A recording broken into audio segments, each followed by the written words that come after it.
साफ लिखा था 6 साल कंप्लीट हो जाएंगे तो नियमितीकरण हो जाएगा। हमने खुद से गाइडलाइन नहीं बनाई है, साफ साफ उन्होंने खुद ने इंडिकेट, हम उसके लिए लड़ाई करें। ऐसा नहीं है कि गाइडलाइन नहीं थी, हम खुद आए, हम लड़ने के लिए, या पहले स्थानांतरण नहीं हुआ, हम आज ही मुद्दा उठा रहे हैं, ये पहले भी तो हुआ है।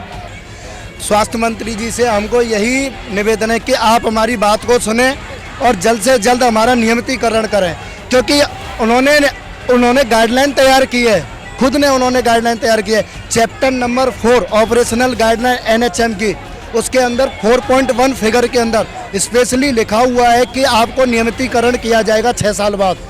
आज तक वो अभी सुनवाई नहीं हो रही है।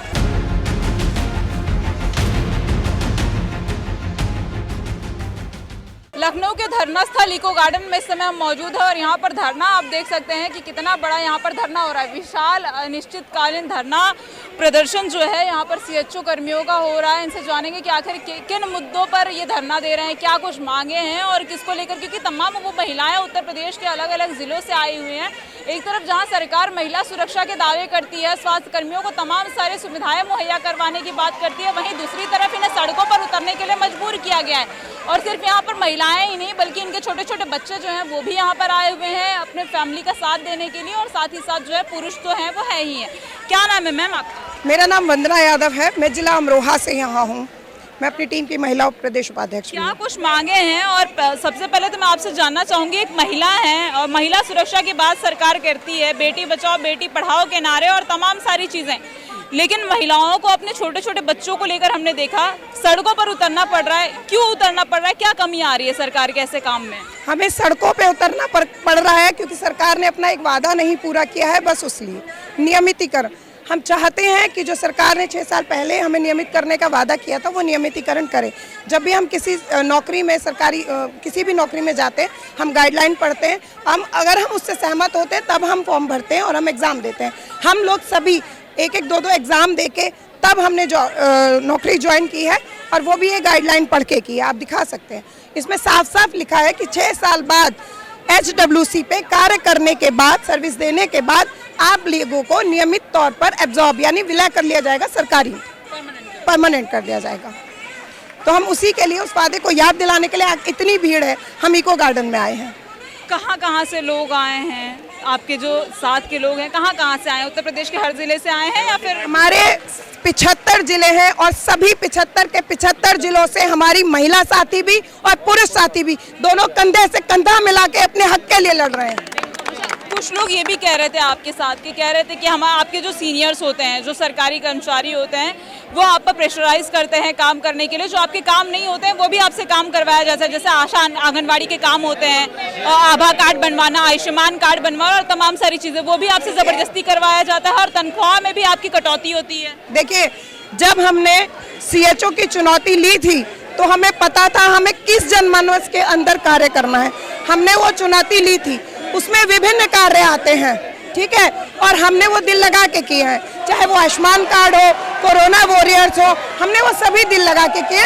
हमें CHO ने मना नहीं किया, उन्होंने प्रेशराइज किया, हमने बोला, जो भी हम लोगों के बीच सामंजस्य था हमने किया, ठीक है। अब हम नहीं उनको कह रहे हैं ना, तो जब हम अब अपना हक मांग रहे हैं तो वो हमें गाइडलाइन क्यों दिखाते हैं या ये चीज़ें वो चीज़ें क्यों दिखाते हैं जो हमारी गाइडलाइन में नहीं है। जब हमने वो भी कार्य किए हैं, चाहे वो मॉनिटरिंग हो, चाहे वो आयुष्मान कार्ड हो, चाहे वो कोरोना वॉरियर्स में हम लोगों ने किया हो, वो भी तो हमारी ड्यूटी से अलग का हिस्सा था ना, हमारे पॉइंट से अलग का हिस्सा था, लेकिन हमने आपत्ति नहीं उठाई। हम अपने देश के हैं, हम अपने देश के लिए काम करना है, तो क्या हमारी सरकार हमारे लिए नहीं दे सकती है जो उसने वादा किया था? अलग से तो हम कुछ मांग ही नहीं रहे हैं, हम अलग से मांगे, हम अलग से विरोध करें तो गलत है, लेकिन जो उन्होंने हमें दिया था बस हम उनसे वो याद दिला के लेना चाह रहे हैं। अपना हक मांग रहे हैं, अपनी चीजें मांग रहे हैं। बिल्कुल मैम, हमारी गाइडलाइन में साफ साफ लिखा था 6 साल कंप्लीट हो जाएंगे तो नियमितीकरण हो जाएगा। हमने खुद से गाइडलाइन नहीं बनाई है, साफ साफ उन्होंने खुद ने इंडिकेट, हम उसके लिए लड़ाई करें। ऐसा नहीं है कि गाइडलाइन नहीं थी, हम खुद आए, हम लड़ने के लिए, या पहले स्थानांतरण नहीं हुआ, हम आज ही मुद्दा उठा रहे हैं, ये पहले भी तो हुआ है। आज क्यों इतनी दूर दूर हमारी बहनों को, हमारे भाइयों को क्यों इतनी दूर दूर? हमारे ऊपर परिवार की जिम्मेदारी, तो क्या हमारे भाइयों के ऊपर परिवार की जिम्मेदारी नहीं है? हर बार धरना होता है, हर बार मैम यही बोलती है, बस आश्वासन देती है कि तुम्हारा करेंगे करेंगे। कब करेंगे मैम? हमारा भी तो परिवार है। तीन चार दिन पहले की बात है, आप लोग प्रोटेस्ट कर रहे थे लगातार, आप लोग वहाँ पर जो है अपनी मांगों को लेकर उतरे हुए थे, महिलाएं और पुरुष सब थे, आपके साथ छोटे छोटे बच्चे भी थे। इतनी समस्याओं का सामना करना पड़ रहा है, उसके बाद भी सरकार आपकी बातों को सुन नहीं रही है। तारीख पे तारीख दिया जा रहा है, 5 लोगों की डेलीगेशन भी बुलाई गई थी, क्या कुछ बातचीत हुई? डेलीगेशन जो हमारी अंदर गई थी, हमारी कुछ मांगों पे मैडम ने एक्सेप्ट की थी, लेकिन वो उस तरह से नहीं जैसे हम लोग चाह रहे थे, वो भी सिर्फ आश्वासन रूप में, और आश्वासन हमें मिले हैं, नहीं तो हम यहाँ नहीं उतरते। अगर वो अपने आश्वासन दिए हुए तय समय सीमा पे पूर्ण कर देती तो हमें यहाँ नहीं उतरना पड़ता। ठीक है, बात रही नियमितीकरण की, तो नियमितीकरण के लिए हम अलग से नहीं मांग रहे हैं, और भी राज्यों में किया जा चुका है, एमपी में किया जा चुका है, हरियाणा में किया जा चुका है, तो हमारे लिए क्यों नहीं है? ठीक है, हम बस इतना चाहते हैं कि जब और राज्यों में हो सकता है, वहाँ भी तो सरकारें हैं, तो हमारी सरकार हमारे लिए हमें क्यों नहीं सुन रही है?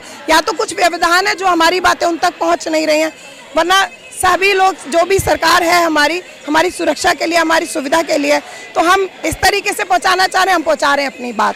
तो सरकार आपका धन्यवाद देना चाहते हैं, आपके थ्रू हम अपनी सरकार को मतलब बताना चाहते हैं कि सर हमारी बात सुनिए, आप और राज्यों में भी सुविधाएं दी गई हैं, हम भी अलग से कुछ नहीं मांग रहे हैं, आप एक बार हमारे से बात करिए, हमारी सुनिए, जो आपने हमें वादा किया था वो पूर्ण कीजिए, हमें नियमितीकरण चाहिए और कुछ नहीं चाहिए, और तब तक हम उठेंगे भी नहीं जब तक हमें नियमित किया नहीं जाता। अब ये धरना पहले आप लोगों ने जब तक खत्म नहीं होगा, जब तक हमें नियमितीकरण नहीं हो जाएगा, और सिर्फ आश्वासन नहीं चाहिए, अब की बार हमें लिखित में चाहिए। हम रोज रोज ये धरना नहीं करेंगे, हमारा ये धरना तब ही खत्म होगा जब हमें लिखित में मैडम देंगी। और सुनने में ये आ रहा है कि मैम के द्वारा बोला जा रहा है कि इको गार्डन में कोई सीएचओ नहीं है, कोई सीएचओ नहीं है। हमारे सीएमओ को हमारे जनपद में जाके किसमें की जा रही है फिर सीएचओ अगर आप नहीं है तो क्या है? नहीं, इसमें ये था जब ये प्रोजेक्ट आया था तो नरेंद्र मोदी जी की फ्लैगशिप योजना Ayushman Bharat health and wellness centre, तो इसमें नया कैडर क्रिएट किया गया था, और वो गाइडलाइन हमने जारी नहीं की, वो सेंट्रल गवर्नमेंट ने जारी किया था कि 6 साल के बाद रेगुलाइज किया जाएगा। ये हम नहीं कह रहे, ये कागज कह रहा है, आपके सामने कागज रखा हुआ है, तो हम इसी मांग को तो उठा रहे कि 6 साल हो गए, अभी तक रेगुलाइजेशन नहीं किया गया, और इसमें से जो कैडर है सीएचओ का, कम्युनिटी हेल्थ ऑफिसर्स का, उसमें 80% महिलाओं की भागीदारी है, और वो ऐसे जगहों पे स्वास्थ्य सुविधाएं देती है, लास्ट माइल्स ऑफ इंडिया, मतलब जहां पर दूर दराज के क्षेत्र है वहां पर सुविधा देती है। लेकिन आप बताइए 80% महिला आज इतनी मजबूर क्यों हो गई है कि वो यहाँ आई है, अपने बच्चों को साथ में लेकर आई है। कल तो 2-3 महिलाओं की तबीयत भी बिगड़ गई थी, मैंने उन्हें अस्पताल भी पहुंचाया। आप ये बताइए, वहाँ जिस जगह वो बेड थी ना, वहाँ पर कोई बेसिक सुविधा नहीं है, उसके बावजूद वहाँ कोई सिक्योरिटी गार्ड नहीं है। जब कोलकाता जैसे बड़े मेडिकल अस्पताल में घटनाएं हो सकती है, अप्रिय घटना हो सकती है, तो उन महिलाओं का सुरक्षा की गारंटी कौन लेगा? पहला तो मैं ये पूछना चाहूंगा। दूसरा, जो वादा आपने किया है उसी को तो मांग रहे हैं हमको ऐसा तो कह नहीं रहे नई चीजें मांग रहे।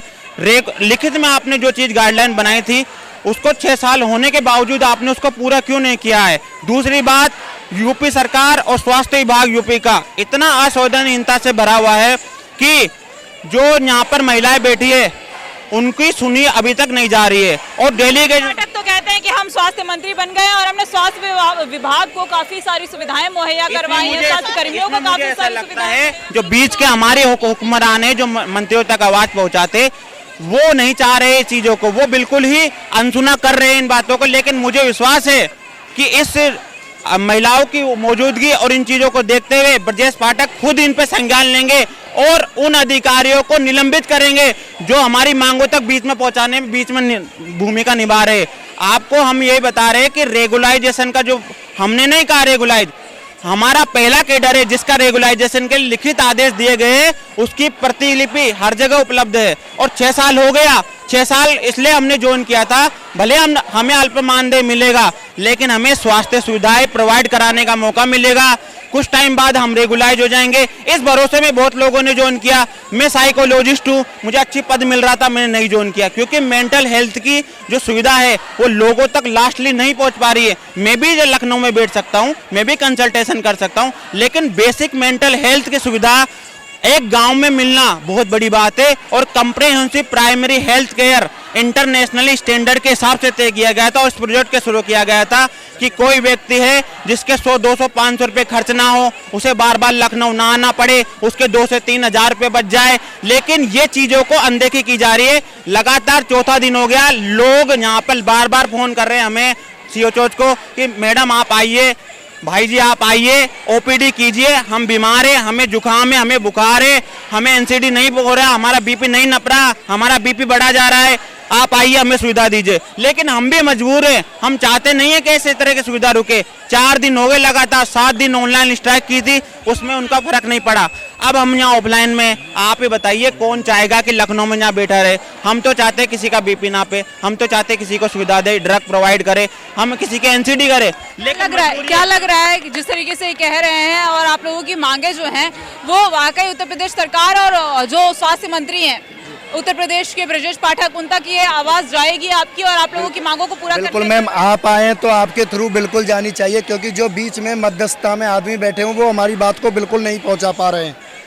स्वास्थ्य मंत्री जी से हमको यही निवेदन है कि आप हमारी बात को सुने और जल्द से जल्द हमारा नियमितीकरण करें, क्योंकि उन्होंने गाइडलाइन तैयार की है, खुद ने उन्होंने गाइडलाइन तैयार की है। Chapter number 4 operational guideline NHM की, उसके अंदर 4.1 फिगर के अंदर स्पेशली लिखा हुआ है कि आपको नियमितीकरण किया जाएगा 6 साल बाद।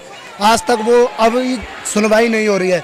हम जब तक यहाँ पर ठहरे रहेंगे जब तक हम नियमितीकरण नहीं हो जाता। माननीय स्वास्थ्य मंत्री से यही निवेदन है कि वो जल्द से जल्द हमारी सुनवाई करें। मैं नमस्कार, मैं गोरखपुर से हूँ।